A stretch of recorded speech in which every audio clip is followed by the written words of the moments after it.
오늘 인모스트 투자자문의 장재창 대표님을 초대했습니다. 네, 안녕하세요. 네, 지금 한 달 전에 뵀는데 그 이후로도 주식시장은 뭐 끊임없이 상승하고 있네요. 네, 그렇습니다. 아주 요즘 그 일어나는 현상들을 보면 네. 코로나는 점점 심해지고, 맞습니다. 예, 글로벌리 그 팬데믹 현상은 심해가고 있는데 맞아. 주식시장은 아주 뜨거워지는 것 같아요. 네. 예.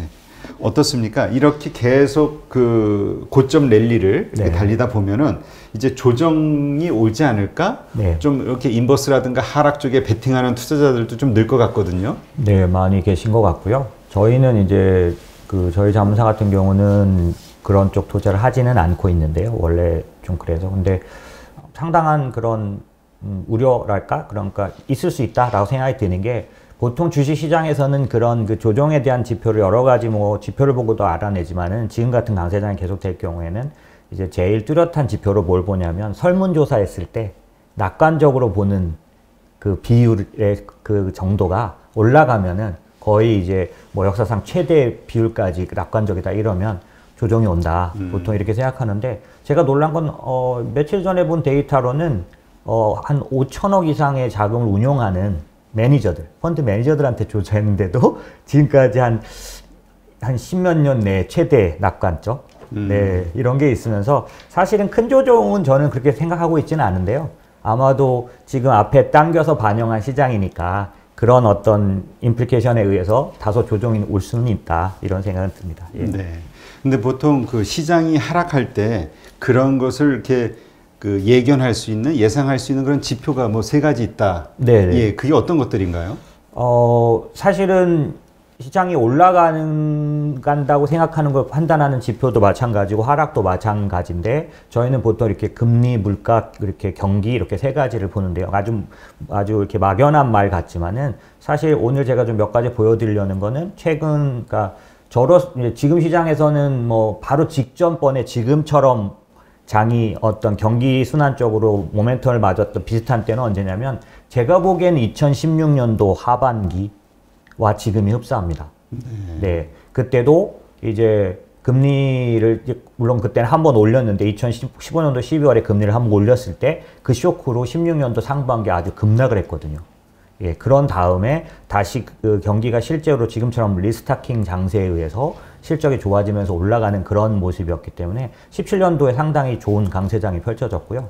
그런데 이제 16년도 하반기는 수많은 사람의 갈등이 있었던 그런 구간인데, 그때하고 18년도 초반에도 17년도 강세장이 진행되다가 급한 조정들이 있었는데 전부 다 금리였었습니다. 이유는. 그래서 금리가 우선은 제가 보기에는 향후에 저희가 앞으로 몇 년간 가는 시장에서 매번 그런 조정의 단서를 제공한다면 금리일 것 같다. 근데 이제 그게 인플레이션하고 요즘 많이 나오셔서 말씀하시니까 오늘 제가 인플레이션 설명을 크게 하지는 않지만, 보통 인플레이션이 빠른 속도로 진행될까봐 걱정스러운 하락, 주로 이런 것들이 있었죠. 근데 그 금리와 관련해서는 어저께 있었던 연준 회의에서도, FOMC 회의에서도 2023년까지는 올리지 않겠다, 이렇게 맞습니다. 딱 못 박았잖아요. 맞습니다. 예. 그러면 그때까지는 안심하고 투자를 해도 되는 건가요?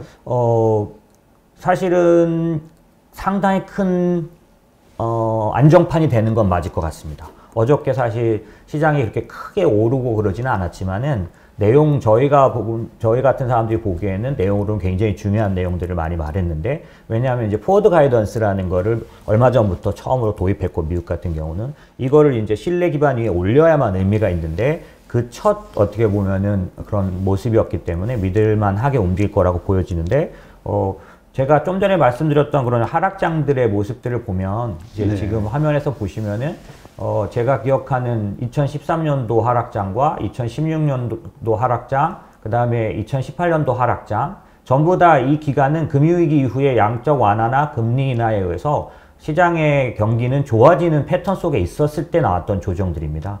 현재하고 비슷하고요. 그런데 전부 세 가지 원인이 금리였다라고 하면, 아마도 우리가 앞으로 가면서 군데군데 의심 구간이 나올 텐데, 그때 그 변수는 아마 금리일 가능성이 높고요. 좀 전에 FMC 말씀 주신 것처럼 그 당시는 연준에서 아주 뚜렷하게 우리를 믿어라 할 정도까지는 없었어요. 그래서 이번에 FMC에서 포워드 가이던스라는 걸 통해서 구체적으로 분명한 말을 해줬다는 건 의미가 있고요. 포워드 가이던스가 의미가 있으려면 한 3개월 전부터 미리미리 말해주는 거니까 뭐 미리 땡겨서 걱정할 필요는 없는 그런 제도니까요. 영향은 있을 것 같고요. 다만 오늘 제가 소개해드리는 그 부분들은 사실 연준이 금리를 올려서는 아니고요. 지금처럼 연준은 금리를 안 올린다고 했는데 시중금리가 올라가서 네. 그래서 왔던 하락들이에요. 그래서 저희가 이런 부분은 좀 앞으로도 있을 수는 있겠죠. 근데 지금 일어나는 현상도 보면 뭐 제로금리는 유지가 되고 있지만 시장금리는 좀 인상이 되고 있다 이런 얘기가 많이 있잖아요. 맞습니다. 그 시중금리 과거에 또 올랐던 게 그 시중금리 맞습니다. 인상 때문에 네네. 있었던 거니까 네, 맞습니다. 우리가 좀 주의 깊게 봐야겠네요. 네, 저는 그렇게 생각을 하는데요. 우리 투자자분들께서는 지금까지 기본적으로는 연준이 금리를 올려야 전체적으로 금리의 움직임이 있다고 생각하시지만 사실 연준이 금리를 올리지 않아도 시중금리가 올라가서 위협적이 될 수 있나요? 라고 물어본다면 대답은 네이고요. 연준이 금리를 계속 내리는데 시중금리가 올라간 적이 있나요? 라고 물어보시면 그것도 네고요. 반대로 연준이 금리를 올리는데 시중금리가 내려가서 문제가 됐던 적이 있나요? 이것도 네입니다. 그래서 이 주식시장에서 커다란 어떤 그 뭐라 그럴까 에피소드랄까 이런 것 중에 혹시 그린스펀 수수께끼? 이런 말 들어보셨는지 모르겠는데 이 주식시장에서는 굉장히 회자가 되는 말인데 그린스펀 수수께끼가 뭐냐면 그린스펀 의장이 금리를 계속 올리는데도 불구하고 시장이 역행해서 지 맘대로 내려가 버려서 버블이 터졌던 그때를 말하고요. 네. 그거에 빗대어서 옐런, 지금 이제 재무부 장관이 된 옐런이 의장 시절에 옐런 수수께끼라고 반대로 이때는 금리를 내리고 있는데 금리를 올리고 있는데 또 반대로 말씀드렸군요. 금리를 올리고 있는데 금리가 내려갔던. 그래서 사실은 연준이 금리를 올리는데 반대로 시장에 내려가거나 반대로 내리고 있는데 올라가거나 이런 부분들이 나타날 수 있는 그런 일은 가능하다. 그래서 제가 말씀드린 요 사례들도 그런 모습들이다라고 보시면 되겠죠. 네. 재밌는데요. 왜 각각 그런 다른 상황이 생기는 거죠, 결과가? 사실은 시장이 연준을 믿지 않습니다. 연준이 그 당시에 연준의 발표를 믿지 않는 거군요. 그러니까 사실 연준에 대한 분명한 뭐라 그럴까 그 불신이라기보다는 예를 들어서 아마도 연준은 이렇게 된다면 태도를 확 바꿔버릴 거야. 지금은 내리지만 어떤 상황이 되면 확 올릴 수 있어. 네네. 이렇게. 여전히 시장에서는 지금도 그 정도는 갖고 있거든요. 그래서 사실 지표들을 저희가 보고 있을 때 저희는 이제 뭘 보냐면 직접 그 시장에서 움직이는 사람들. 예를 들면 채권 금리에 대해서는 저는 채권쟁이라고 부르는데 채권의 가장 종사자들, 프라이머리 딜러라고 하는 그 사람들의 그런 어떤 의견을 보는 선물처럼 이렇게 보여주는 것들이 있는데 그 사람들은 요즘 어떻게 생각하고 있냐면 금리 2022년도 하반기에는 올릴 거라고 보고 있는 거죠. 2023, 그러니까 이번에도 연준에서 2023년까지는 하지 않을 거야. 네네. 근데 요번에 이제 발표한 얘기만 보면 네. 완전 고용과 그 물가 목표 그것만 달성이 된다면 2023년까지는 안 올릴 거야. 그러니까 네. 그것이 되면은 확 올릴 수 있구나. 맞습니다. 이렇게 믿는 거군요. 그렇죠. 그래서 자기 나름대로는 다른 지표를 체크하면서 얘가 빠르게 오르는지를. 예를 들면 오늘도 제가 뭐 하락 요인으로 인플레이션을 말씀드리려는 게 아니라 인플레이션이라는 게 지금까지 사례로 보면 갑자기 커집니다. 그러면 그 속도가 빨라졌을 때 채권 쪽에 일하는 사람들은 연준이 태도를 바꿀 수 있다라는 거를 통해서 시중의 금리는 빨리빨리 움직이게 되는 그런 건데 뭐 요즘만 말씀드리면 잘 조절되고 있습니다. 요즘은 0.9 사실 전체 미국 10년물 금리 기준으로 봤을 때 한 1% 정도를 무난하게 보는데 지금 그 밑에서 조절되고 있으니까요. 현재는 그런 위기 상황은 아닌데 저희가 경험했던 과거의 사례들을 보면 특별한 요인들에 의해서 금리가 빠르게 올라갈 때가 있습니다. 한번 보실까요? 제가 사실 제가 설명드리는 것보다 그 당시 기사들이 막 나온 걸 보여드리는 게 더 좋을 것 같아서 그냥 캡처를 떠왔는데요. 2016년도에 1월, 2월, 3월 이렇게 가면서 급락했을 때입니다. 이게 2015년도에 금리를 한번 올린 다음이긴 한데요.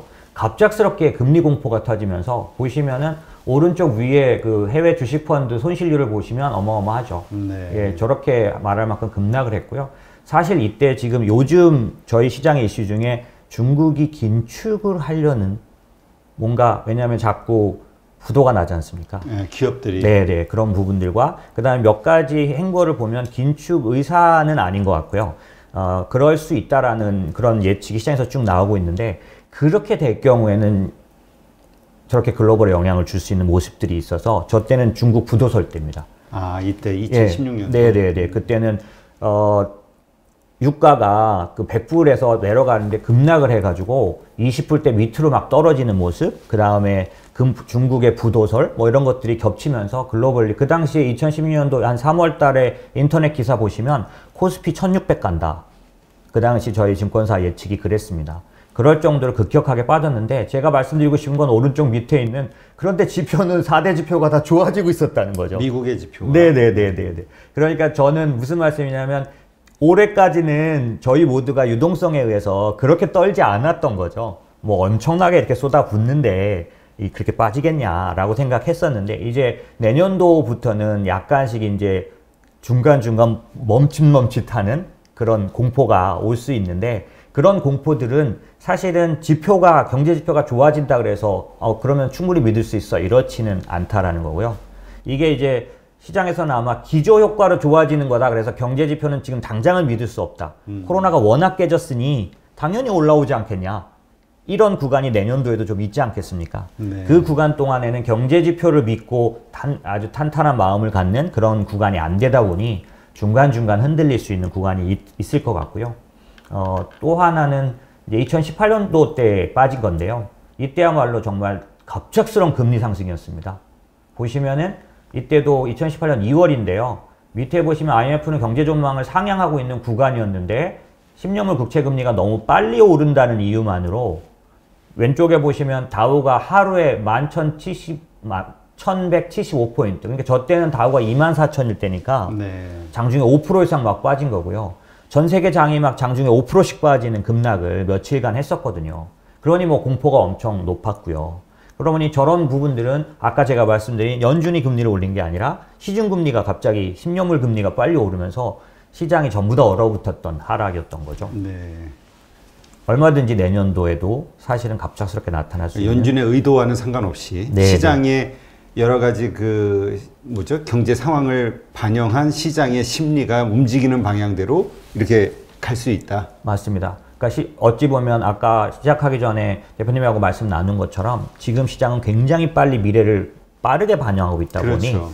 저 금리도 빠르게 그 앞에 시장을 반영하면서 생각보다 빨리 올라가 버리거나 그런 부분들이 있을 수 있는 거죠. 그러니까 우리가 방송 전에 말씀 나눴던 게 그런 거잖아요. 지금 AI라든가 그 다음에 사람들의 이 SNS를 통한 이 정보의 확산이 정말 빠르기 때문에 맞습니다. 그러니까 이런 생각이 들어요. 저렇게 어떤 시장의 어떤 금리 상황이 됐든 아니면 경제 지표들이 됐든 뭔가 우리가 부정적으로 생각하는 인플레이션에 대한 부정적인 영향이 요만큼 만약에 보였다. 예전 같으면은 더 보여야 하지만 네, 맞습니다. 요 정도만 보인 거 가지고도 이미 시장은 확 예. 사람들은 변할 수 있는 거잖아요. 맞습니다. 거기에 한몫을 하는 게 실제로 예전에는 그냥 어떻게 보면은 올라가야 수익이 나는 대상에 투자하는 것만 대부분 다 알고 계셨으니까 이건 올라가는 게 아니지 않습니까? 떨어질 것 같으니까 이건 급격한 투자를 안 하고 오히려 팔기만 하실 텐데 지금은 팔기만 하는 투자가 있는 게 아니라 떨어지는 데다 투자하는 투자도 많이 아시게 되다 보니까 그렇죠. 인버스가 됐든 공매도. 네, 맞습니다. 그런 투자자들이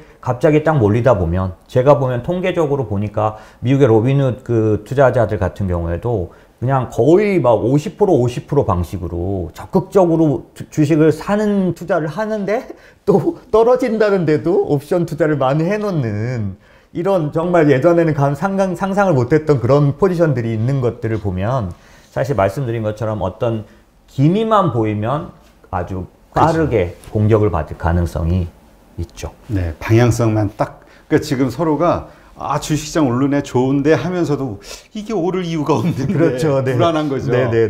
이 심리가 팽팽하지만 그래도 이쪽 매수 심리가 좀 더 이기니까 가는데 어느 날 이게 딱 이쪽이 이건 너무 올랐어 라는 순간 그냥 또 확 바뀔 수 있는 거네요. 시장은. 맞습니다. 예, 요즘 비트코인 가격 오르는 것도 사실 얼마나 정보가 빠른지 사실 비트코인은 예전에는 메이저한 투자자의 대상은 아니었는데 그렇죠. 최근에 유명한 헤지펀드들이 비트코인 매수를 하면서 이게 뭐 순식간에 뭐 전 세계 그냥 한 통속으로 다 정보가 공개되는 바람에 그러면 나도 사야지가 되는 네, 얼마나 빠르게 오르는지 모르겠는데. 네, 맞습니다. 그러니까 이런 시대에서는 이 금리나 인플레이션이나 뭐 이런 그 경기 지표들에 대해서 저희가 조금 일관된 생각들을 갖고 좀 바라볼 필요는 있는 것 같습니다. 네. 그러니까 이 얘기는 결국 우리가 어느 한 방향성을 지금 이렇게 예단하거나 네. 확신하면 안 된다는 얘기잖아요. 맞습니다. 아, 이거 내년도 무조건 좋을 거야. 우리 사실 뭐 하우스 뷰들도 그렇고 많은 분들이 내년 뭐 3,000, 뭐 3,500 이제 점점 올라가고 있죠. 네.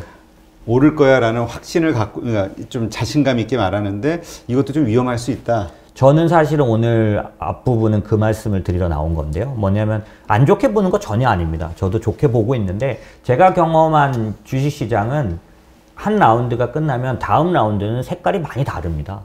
그래서 저는 투자자분들에게 말씀드리고 싶은 건 이제 한 계절은 끝나가고 있고 한 라운드는 끝났기 때문에 이때 그런 어떤 뭐라 그럴까 경험들을 그대로 들고 넘어가면 상당히 당황스러우시리라고 보여집니다. 네. 그런 면에서는 나쁘게 보는 건 아닌데 제가 경험했던 아니 너무 당연히 경제도 좋아지고 다 이런 상황에서 갑자기 뚝뚝 떨어졌던 모습들을 예, 저는 이제 뭐 몇 가지 말씀을 드리려고 하는 거고요. 이게 나쁘게 보인다는 뜻은 전혀 아니고 이제는 오늘 지금 좀 전에 대표님 말씀하신 것처럼 저희가 이제는 하나하나 확인하고 가야 될 것들이 있고 전체적인 방향에 대해서 우리가 좋게 봐야 될 것들이 있는데 너무 이제 좋은 요인들만 사실 있지 않습니까 지금은. 그렇죠. 예. 그러니까 이렇게 안 좋았는데 올해 네. 위험한 상황들이 많이 있었고 그쵸. 그럼에도 불구하고 이렇게 올랐단 말이죠. 그렇죠. 내년에 이제 경제가 좋아지거든요. 그렇죠. 기업 실적은 더 거꾸로. 좋아지고. 네, 맞습니다. 그럼 당연히 더 오르는 거 아니야? 맞습니다. 이게 이제 일반 사람들의 맞습니다. 생각인데 이러지 않을 수 있다. 네. 과거의 사례를 보더라도. 네, 지금 말씀드린 2018년도가 딱 그랬습니다. 2018년도 1월 달에 제가 기억하기로는 그 당시에 기술주들의 돈이 얼만큼씩 뭉텅이 돈이 돌아왔는지 사실 그 전에 2017년 1년 동안 들어온 돈이 1월 달 한 달에 다 들어오기도 했었어요. 어떤 섹터에는. 저희가 지금도 이제 그 섹터를 투자하고 있는데 그럴 정도로 정말 너무나 긍정적인 모습이었는데 2월 달 시작하고 딱 5일입니다. 저게 2월 5일 날부터 저렇게 금리 공포로. 근데 당연히 그렇게 돈이 몰려 들어오고 당연히 그렇게 경기가 좋아진다는 게 어느 정도 인식이 따라가다 보니 금리는 오르는 거거든요. 네. 근데 어느 날 갑자기 시장이 너무 빠르다는 거예요. 이게 오르는 건 당연하지만 너무 빠르다는 이유로 저렇게 공포를 주더라는 거죠. 네. 그러니까 우리가 이제 지금 이런 말씀을 나누고 있는 거는 그렇다고 이제 내년도 이렇게 안 좋아질 것이다 이게 그렇죠. 아니라 일단 우리가 어떤 상황이 되든 빠른 대응을 할 수 있는 네네. 준비를 좀 해보자. 네네네. 그런 차원에서 짚어봐야 될 것들을 한번 알아보자. 맞습니다. 저는 이렇게. 딱 그런 의도입니다. 그래서 2021년에 증시를 대하는 투자자의 태도는 2020년의 태도하고는 좀 달라져야 한다라는 면들을 앞부분에서는 좀 말씀을 드리려고 합니다.